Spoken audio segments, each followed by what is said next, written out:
வணக்க நண்பர்களே, பிரச்சனைகளை எதிர்கொள்வது எப்படி, இதை பற்றி தான் நம்ம இப்போ இந்த வீடியோவில் டீட்டெயிலாக பார்க்க போகிறோம். முடிஞ்ச அளவுக்கு இந்த வீடியோவை எங்கேயுமே ஸ்கிப் பண்ணாத முழுமையாக பாருங்கள். ஒரு ஊரில் ஒரு தச்சர் ஒருவர் இருந்தார். அவர் காலையில் அவருடைய தொழிலுக்கு தேவையான பொருட்களை எல்லாம் எடுத்துக்கொண்டு இருசக்கர வாகனத்தில் வேலைக்கு கிளம்பினார். போகும் வழியில் அவருடைய வாகனம் பழுதடைந்து நின்றது. அதை தள்ளிக்கொண்டே சென்று மெக்கானிக் கடையில் பழுது பார்த்து 1 மணி நேரம் தாமதமாக வேலைக்கு சென்றார். தாமதமாக வேலைக்கு வந்ததால் அவருடைய முதலாளி அவரை கடுமையாக திட்டினார். அதனால் மிகுந்த வேதனையுடன் அவர் வேலைகளை ஆரம்பித்தார். சுத்தியலால் அடிக்கும்போது கை தவறி அவர் விரலில் காயம்பட்டது. காயத்துக்கு துணியால் கட்டு போட்டு கொண்டு மீண்டும் வேலையை தொடர ஆரம்பித்தார். சிறிது நேரம் கழித்து அவருடைய உளி உடைந்து விட்டது. என்னடா இது, காலையிலிருந்து நமக்கு நேரமே சரியில்லையே என்று முணுமுணுத்து கொண்டு மீதி வேலைகளையும் முடித்தார். முதலாளியிடம் சொல்லிவிட்டு வீட்டுக்கு புறப்பட தயாரானார். ஆனால் அவருடைய வண்டி மீண்டும் பழுதானது. இனி உன் வண்டியை பழுது பார்த்து எப்படி வீட்டிற்கு போவாய்?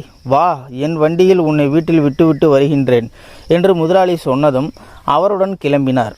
போகும் வழியில், பாவையா நீ, காலையிலிருந்தே உனக்கு எல்லாமே சோதனையாகவே இருக்கு என்று முதலாளி ஆறுதல் சொல்லிக்கொண்டே அழைத்து சென்றார். தச்சர் வீடு வந்ததும், தாகமாக இருக்கு, கொஞ்சம் தண்ணி எடுத்து வா என்று முதலாளி சொன்னார். வீட்டுக்குள் வாங்க முதலாளி என்று தச்சர் அவரை உள்ளே அழைத்தார். முதலாளியும் அவர் பின்னாடியே சென்றார். தச்சர் வீட்டு வாசலில் இருக்கும் மரத்தின் மீது சிறிது நேரம் கை வைத்திருந்து விட்டு உள்ளே சென்றார். முதலாளிக்கு ஒன்றும் புரியவில்லை. தச்சர் உள்ளே நுழைந்தவுடன் அவருடைய குழந்தை ஓடி வந்தது. குழந்தையை பார்த்தவுடன் தூக்கி அணைத்து முத்தம் கொடுத்தார். தன் மனைவியை பார்த்ததும் புன்சிரிப்புடன் தன் முதலாளியை அறிமுகப்படுத்திவிட்டு தண்ணி எடுத்துட்டு வர சொன்னார். காலையில் நடந்த எந்த பிரச்சனையும் நினைத்து பார்க்காமல் எப்படி இவனால் சகஜமாக இருக்க முடிகிறது என்று முதலாளி வியந்தார்.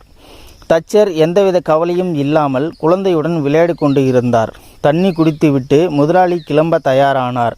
வீட்டிற்கு வெளியே வந்தவுடன் தச்சரிடம், இந்த மரத்தை தொட்டுவிட்டு போனவுடன் காலையில் நடந்த எதை பற்றியும் கவலைப்படாமல் எப்படி உன்னால் இருக்க முடிந்தது என்றார். அதற்கு தச்சர் முதலாளியிடம், இது என்னுடைய சுமைதாங்கி மரம். ஒவ்வொரு நாளும் என் வேலையை முடித்து வந்தவுடன் இந்த மரத்தை தொட்டு என் பாரத்தை இறக்கி வைத்து விட்டு தான் செல்வேன். வேலை செய்யும் இடத்தில் ஏகப்பட்ட பிரச்சனைகள் நடக்கும். அதையெல்லாம் வீட்டிற்குள் எடுத்துக்கொண்டு போகக்கூடாது. காலையில் வண்டி பழுதானதற்கும், நான் தாமதமாக வந்ததற்கும், என் கையில் காயம் ஆனதற்கும், உளி உடைந்து போனதற்கும் என் குடும்பத்தார் எப்படி பொறுப்பாக முடியும்? நான் அவர்கள் மேல் கோபப்படுவது எந்த விதத்தில் நியாயம்? காலையில் நான் போகும்போது இந்த மரத்திடம் இருந்து என் பிரச்சனைகளை எடுத்துக்கொண்டு போவேன்.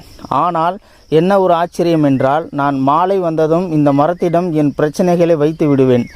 அந்த பிரச்சனைகள் அடுத்த நாள் காலை பாதி அளவு குறைந்து போயிருக்கும் என்று கூறினார். இதை கேட்ட முதலாளி ஆச்சரியப்பட்டு நின்றார். இந்த கதையின் தத்துவம் என்னன்னு பார்த்துக்கிட்டிங்கன்னா, எவ்வளவு பெரிய பிரச்சனையாக இருந்தாலும் அதை மற்றவர்களின் மீது வெளிப்படுத்துவது கூடாது.